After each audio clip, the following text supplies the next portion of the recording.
Hello guys, and welcome to another one of my Fortnite videos. In this video here, I'm going to be starting out by buying these 3 Stormblades that are available in the weekly event store. That is because we are getting the Snuggle Specialist Sarah right around the corner, a Skirmisher ninja looking like an angel as part of the Spring It On event. And in preparation for that, I wanted to look a little bit into blades, swords for her, and what I think could be a good roll. So here we have something really horrible, one of the new Stormblades. As you can see, the Stormblade is by default an energy weapon damage, and my level 25 perk on this is an energy damage roll, making it like a double dip waste of a roll. So that is pretty horrible. The next one here has a little bit of damage, a little bit of crit, and some durability, so pretty junk. But this one here looks more promising. Crit damage, crit chance, and crit damage, and then like slow and snared, heavy energy, not that interesting, but the others are pretty decent. And here we have some impact and knockback, some crit damage, some crit chance, some damage, and afflicted targets. And yeah, here we have another one that I had. Also damage,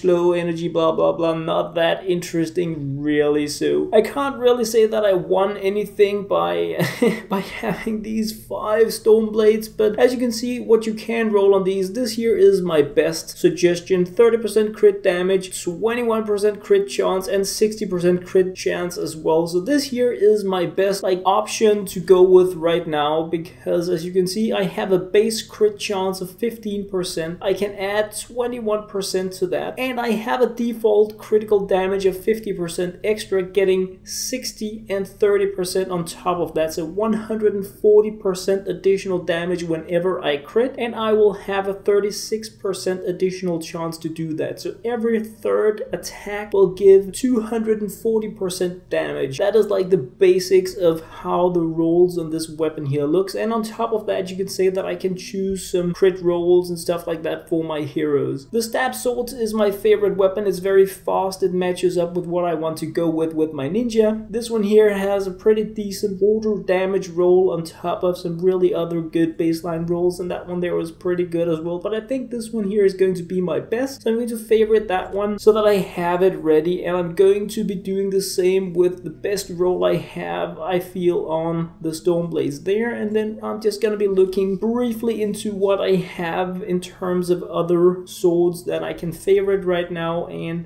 prepare for upgrading if I want to be using them with the Snuggle Specialist, the Skirmisher Sarah that we're getting this week here in the game. This one here looks pretty good as well. I have mediocre stuff. Here we have the Wintertech Slicer, 35% additional damage, 30% crit chance. Not bad. I'm gonna favorite for reference. My vacuum tube sword here, not really that interesting. It deals nature damage, so that's a thing. But besides that, yeah, Slice and Dice, also a very fast sword. And the way I want to be playing my ninjas is really focused on fast attacks rather than large attacks. And I'm gonna be digging a little bit more into that around the corner. Nothing here that looks really interesting. What I would like to have is a water, fire, nature, and energy damage sword ready. So far, nothing really cool in terms of energy. This one here also has some pretty decent base rolls with a lot of damage and crit options. Yeah, a Husk Cleaver. We have 81% crit chance on it, so that alone is gonna make it almost crit every time. So that is a pretty good option, but no energy damage, no element damage on it. So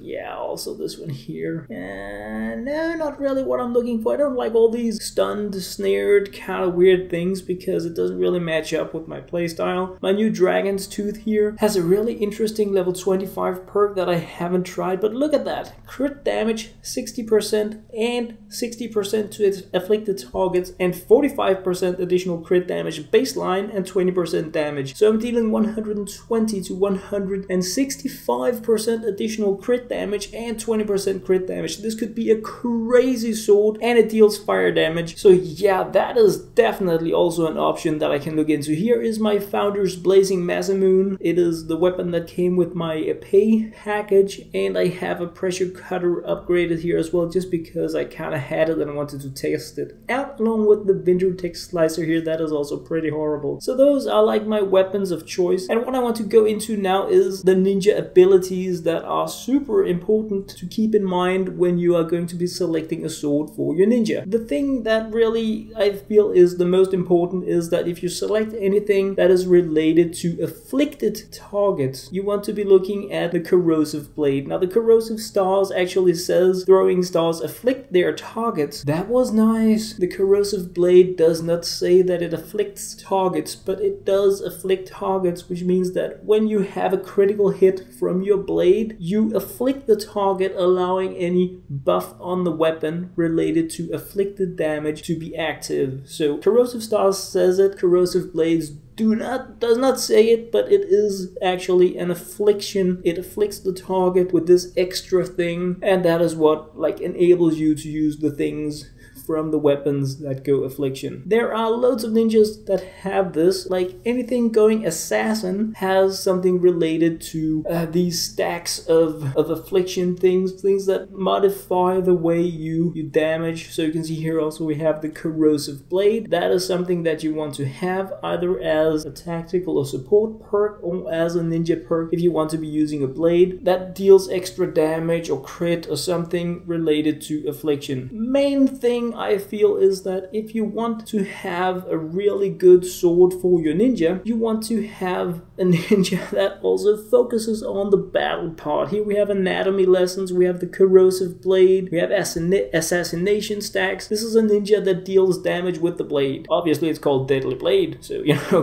go figure. The same could be said for the assassins before. Here we also have Lotus Assassin Ken. He is also an assassin, so he has these weapon related abilities that make it really important that you select a good blade for him. Same can be said for Sarah Claus. She also has the corrosive blade. She is a ninja that is massively impacted by the weapon that she chooses. And if you select the dragon, like probably the most popular ninja in the game right now, they have nothing related to swords. Sure, they deal damage with their edged blade. They go into shadow stance, but they do not have anything that increases their crit, increases their damage, make monsters take more damage. The dragon is about using abilities all the time, making amazing abilities, but not so much about being super affected by the weapon that they have. So if you're playing a dragon, I would say you want a damage blade, one that deals huge amount of damage when you use it, but when you have an assassin or like a corrosive one, you want to focus on something where you do a lot of attacks and they have a lot of effect. Also for creep handling, whereas the dragon is much more going completely area of effect style through these things. Like sure, there's the legendary blade, it deals additional damage with the sword, which means that you want to be hitting that smasher and then you want it to really count, but you have your abilities for everything else. Skirmisher Edge here is like the male version of the Sarah that I think we're going to be getting, because he is a skirmisher, and Snuggle Specialist Sarah is going to be a skirmisher as well. The interesting thing about those is they have this tail of the dragon ability, allowing them to leave an energy trail on the battlefield where they use their ability to deal damage, making something such as ability damage perks a thing that you may want to be looking into. Anyway guys, that was like my look into what did I get when I bought the 3 Stormblades, a little bit of talking about my swords, what I like about them and what I don't, and just a tiny bit of information about how abilities such as assassination and corrosive blade may impact your pick of a sword for your ninja. As always guys, thank you very much